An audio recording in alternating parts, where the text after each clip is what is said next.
Regarde les chaussettes que j'ai prises quand même. Voilà, mais tout à fait, c'est buzz. C'est buzz. Tu te buzzifies. Vous êtes prêts? Oui. Et on regarde qui? Moi. Salut. Parfait. T'as pas de micro, c'est uniquement direct. Là, ouais, c'est ça. Donc Philippe Perrin, Jean-François Clermois, bonjour. Bonjour. Merci déjà de nous accorder cette interview. Petite question rapide comme ça, vous vous êtes connus comment tous les deux? J'imagine que c'est avec le métier. Moi je crois que il était à l'école polytechnique, je suis allé faire de la retape. Cherchait un métier, il est venu, il décrivait assez bien son métier. Jean-François, il a toujours le souci du détail. Je me suis dit, ça c'est un métier intéressant. Non, en fait, c'est surtout la première occasion, ça a été un endroit où on ne s'est pas croisé. Tu m'as invité à ton vol, Oui, très gentiment. Et je me suis retrouvé à assister à un départ de navette spatiale pour la première fois de ma vie, sans pouvoir le voir puisqu'il était en quarantaine, et en voyant toute la famille et les amis. C'est la première fois qu'on a eu une aventure commune, et j'ai vécu ton vol un peu par... Alors c'est vrai que même sans se connaître, le fait d'avoir fait les mêmes études, d'être passé par l'école polytechnique, et donc après Philippe a fait l'école de l'air, moi je fais Super Héros, qui sont deux écoles d'ingénieurs, mais ce qui fait que Philippe naturellement était destiné à être pilote d'essai, parce que le pilote d'essai il va loin derrière dans le détail de comment ça fonctionne un avion, pas juste l'utiliser. Et voilà, un brillant astronaute et qui continue à faire de la mécanique quantique. Je suis jaloux parce qu'il trouve le temps. Moi j'ai des bouquins de l'époque. À Polytechnique, c'est un truc fascinant. Hein. C'est un domaine de la physique qui est fascinant quand on rentre dedans. Et on a la chance d'avoir eu des bons profs.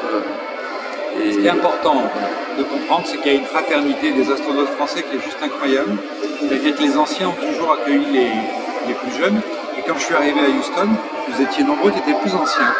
Jean-François a ouvert la porte, c'est pas rien, à Houston aux astronautes français, ce qui a permis à tout le monde de venir, Jean-Luc Chrétien,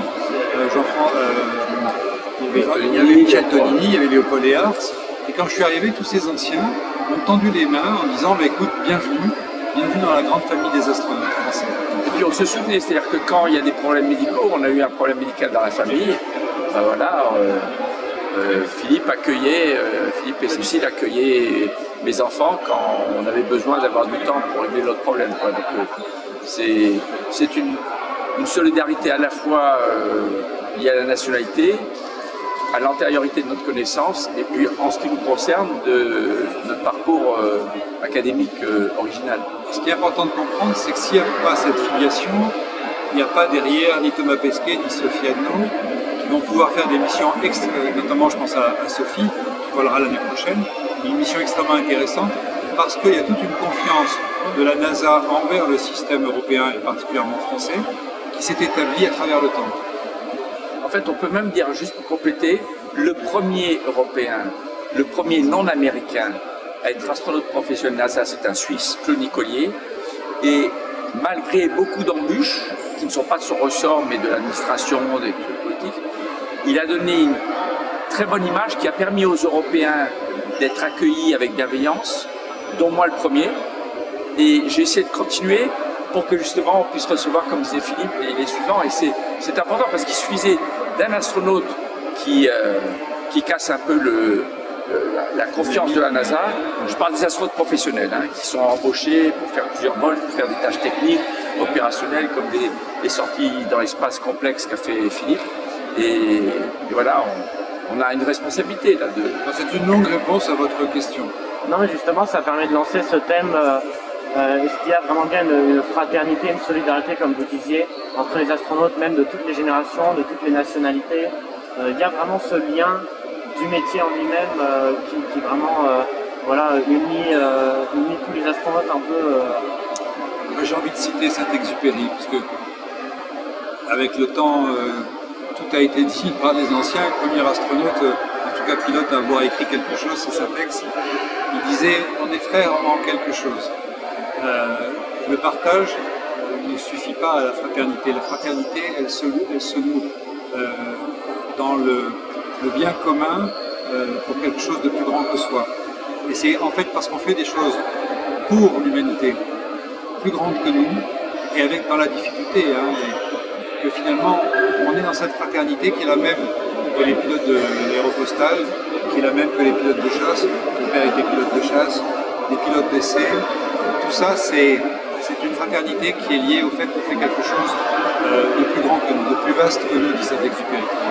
Alors, pour citer Saint-Exupéry, dans le prolongement de ce que vient de dire Philippe, il y a une citation que j'aime bien qui sous-entend le lien fort qui crée un esprit d'équipe.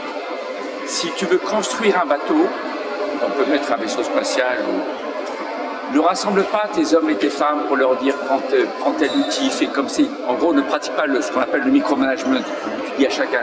Si tu veux construire un bateau, fais naître dans le cœur de tes hommes et de tes femmes le désir de la mer. Or, tous les astronautes ont un désir très fort, sinon ils n'auraient pas été sélectionnés, parce que c'est quelque chose très fort de servir le programme spatial habité. Et quelque part, ça, c'est le lien. C'est-à-dire que même sans rien connaître d'un astronaute ou d'un cosmonaute, le fait de savoir qu'il y est allé, on sait par où il est passé, et c'est comme un frère. Donc il y a une association mondiale qui s'appelle l'Association of Space Explorers, qui se réunit en ce moment au Brésil. Il y en a une centaine par an qui se réunissent dans un pays où il y a au moins un astronaute. Ça, c'est l'association mondiale, tous ceux qui ont fait au moins une orbite, plus. Il y a l'association européenne des astronautes, et puis les Français qui essaient de se rencontrer de temps en temps. Puisque vous citiez Saint-Exupéry et qu'on est dans ce domaine un peu de la littérature, j'ai envie de poser une question qui peut-être aussi sera un peu conséquente, mais est-ce que l'espace, ça rend philosophe? Alors, lui probablement, enfin c'est ce que j'ai observé et il pourra répondre. Moi, je pense pas. Par contre, ça fait poser des questions. Moi, la question, je dis souvent, c'est quand je regarde la Terre, je ne me suis jamais posé des questions sur la création aussi fortement qu'à ce moment-là. Qui ou quoi, la nature, Dieu. Alors, les croyants fervents ont leur réponse. Ceux qui sont pas croyants, mais qui croient quelque chose, mais pas bien défini, mais le fait de prendre la distance physiquement fait prendre de la distance intellectuellement, spirituellement, et moi je me suis posé des questions très profondes, j'ai pas trouvé les réponses.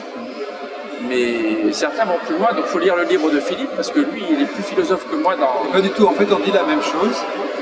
Je suis allé chercher une vérité, mais la seule vérité qui est restée de ce voyage, c'est que la Terre était là, que je l'avais quittée, et qu'elle était en fait mon vaisseau. Parce que nous, on est en survie dans un vaisseau, c'est ce que je vais raconter tout à l'heure, un peu dans ma conférence. On sait l'air qu'on respire, on sait l'eau qu'on boit, on sait ce qu'on consomme, et on sait qu'il n'y a pas pléthore de choses à vivre dans une station, alors qu'on arrive sur Terre, et la Terre est un vaisseau, celui qu'on nous a donné au début de l'humanité. Et ça, c'est très précieux, et c'est ce que partagent tous les astronautes, absolument tous les astronautes. Non mais sur le sens de l'existence de la vie, il y a des moments où on se pose la question, pourquoi je suis là? Alors d'abord, c'est la réponse numéro 1, c'est parce que je l'ai voulu. Hein. Il n'y a aucun astronaute qui vient astronaute par hasard. Il n'y a jamais quelqu'un qui vient te voir en disant, tiens, on t'a observé comment tu bosses et tout, comment tu te comportes en équipe, on aimerait bien que... Non, tous les astronautes ont eu la démarche personnelle, intime, de candidater et d'essayer. À la fin, il faut avoir un peu de chance, parce qu'il y a toujours 3-4 fois plus de candidats bons pour le job qu'il y a de place, mais ça n'empêche pas de se demander, mais pourquoi je suis là finalement? Alors là, pour servir mon pays, pour servir le programme spatial, mais pourquoi les humains explorent? Alors bien sûr, on en parle entre nous, philosophes, hein, dans l'espace entre nous, entre membres d'équipage, surtout quand on a des moments difficiles comme... il y a des moments où on est occupé, hein. On est le nez dans le guidon là, pendant 8 heures d'affilée. Ce qui est très marrant, c'est que la culture de laquelle on est issu transparaît de façon évidente quand on se retrouve dans l'espace. On ne va pas voir la Terre de la même façon, suivant qu'on soit avec un passé américain, un passé européen, et en Europe un passé russe, etc. C'est-à-dire, chacun vient avec sa culture. Et je pense que la façon des Français de voir les choses est assez cohérente. Pour un Russe aussi, pour un Américain. Alors, des fois, l'Américain, je disais, mais qu'est-ce que ça te dit de cette terre qui est là? Et il me disait, c'est comme une carte, je suis en mission, comme on fait des missions militaires, une façon de dominer le monde. Certains sont plus poètes, on le voit à travers les musiques ne sont pas les mêmes. Hein. Ouais. Moi, j'avais amené Étienne Dao dans l'espace, mais je me souviens de Russes qui écoutaient de l'opéra, qui se mettaient à pleurer dans l'espace. des Américains qui écoutaient de la country parce que c'est divertissant. En fait, on se retrouve face à soi-même. C'est aussi la vérité du voyage de celui qui va dans le désert ou au fond du monde, au bout du monde. Vous avez fait beaucoup d'interviews après vos vols, vous avez même écrit vos livres. Est-ce que parfois vous ne trouvez pas les mots? Jean-François, vous disiez que vous posiez des questions dont vous n'aviez pas la réponse. Est-ce que parfois c'est vraiment le langage qui vous manque pour décrire vraiment ce que vous ressentez là-bas? Ce dont parlait Philippe, par exemple l'observation de la Terre, l'admiration, l'amour pour la planète, ce qu'on appelle l'overview effect, c'est l'expérience sensorielle, émotionnelle, intellectuelle, où on compare la Terre à un vaisseau spatial, spirituel, sur la création. En fait, on sait que la Terre est finie, on sait qu'elle est ronde, on sait qu'elle est isolée, on a vu des photos, des films tournés par les collègues, mais quand on voit avec ses propres yeux, en flottant derrière le hublot, en apesanteur, où on oublie son corps parce qu'on ne sent plus, il y a quand même un effet très fort qui est difficile à décrire, donc il faut ça le c'est vivre. compliqué parce que les gens ne vont pas instinctivement le comprendre. Donc on est obligé d'enfoncer des portes ouvertes en disant la Terre est ronde. Mais parce que, non pas parce que je le sais, mais parce que je l'ai vu, j'en suis sûr. Et le voir de ses propres yeux, c'est effectivement complètement ahurissant. Une réalité qu'on n'avait pas imaginée au quotidien.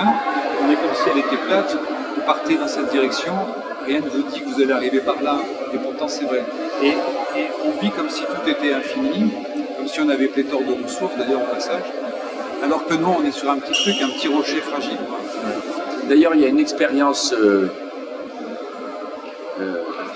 importante qui me fait penser, quand on dit que la Terre est fragile, c'est un peu d'égoïsme anthropocentrique, parce que quand on voit la vie électrique, les aurores polaires,